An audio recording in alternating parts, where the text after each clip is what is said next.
Non piove più e quando arrivano le piogge sono spesso devastanti, ma non sono affatto d'aiuto nella gestione dell'emergenza legata alla siccità.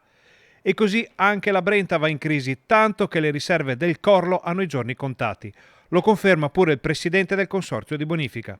Noi abbiamo previsto di finirla questo mese, alla fine di questo mese, e quindi poi faremo in consorzio faremo una riunione con i tecnici e vedremo una soluzione ottimale da avere sul territorio. Bisognerà capire quali saranno le portate del fiume Brenta e da lì ci regoleremo su come chiudere e aprire i canali.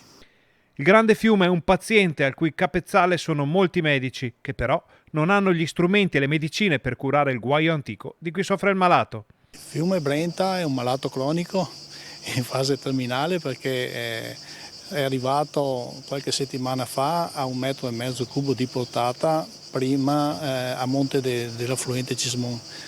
Che cosa ci si può aspettare ora?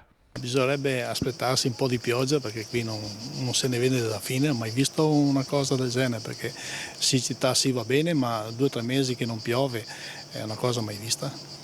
Il consorzio di bonifica Brenta lancia un appello agli agricoltori e a chi usufruisce di una risorsa così importante e così fragile.